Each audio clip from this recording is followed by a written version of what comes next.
Sabihin na lang natin kasi ang kapatawaran napaka-importante sa buhay natin. Hindi tayo mabubuhay talaga kung hindi tayo marunong para sa akin magpatawad.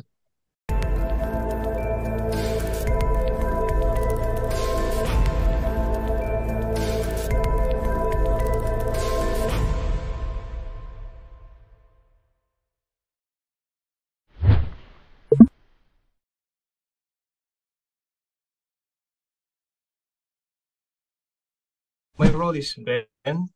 Um, Ako yung partner ni Ana and nagmamahalan kami. Tapos sumugal kami sa buhay.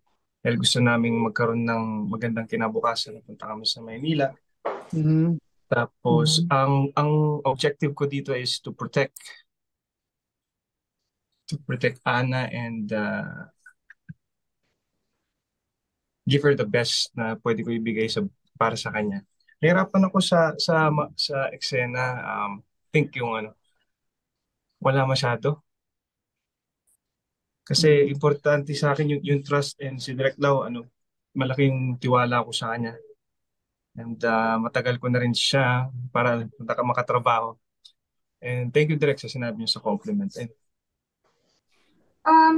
Tingin ko ang mahirap na nagawa ko dito is yung drama. Yung parang na drama. Kasi first time kong mag-heavy drama kay Direk Lau. Tapos si AJ pa yung kasama ko. Well, nagtulungan naman kami dalawa. And good thing, hindi na rin bagong tao yung mga nakasama ko dito. Natulungan namin yung isa't isa.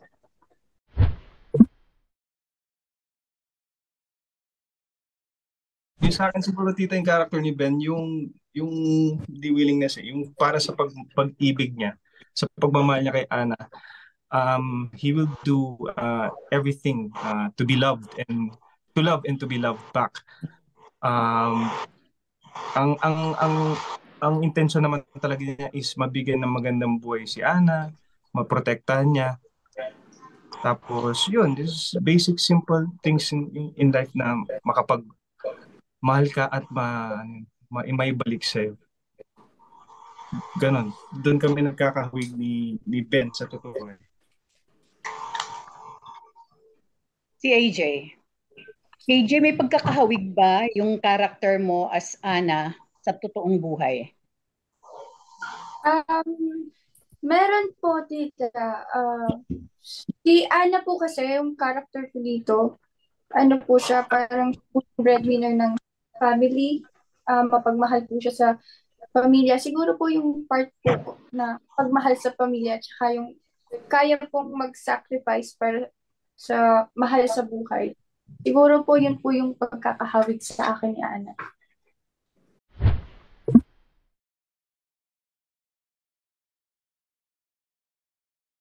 Ang hirap naman ng tanong na yun. Oo nga eh. Wala akong masabi. Pa, depende kasi yun kung gaano mo kamahal yung tao eh. For me, siguro, kung sobrang mahal na mahal mo yung tao, kahit ano pang kasalanan gawin sa'yo, mapapatawad at mapapatawad mo pa rin yan. Thank you, AJ. Azure? Sabihin na lang natin kasi ang kapatawaran napaka-importante sa buhay natin.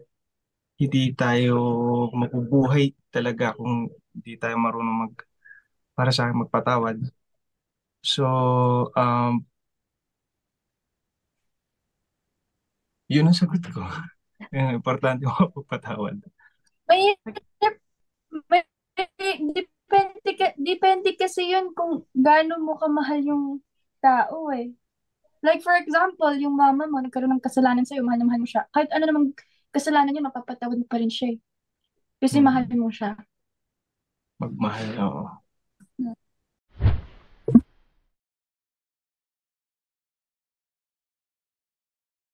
Yung character ko kasi maganda naman yung intention niya. Mali lang yung mga diskarte niya. I think it's before doing a decision, really think things through. Pag-isipan, give time na pag-isipan mo yun. And always be aware na surround yourself with with the right people so that you be in the right place sa sarili mo.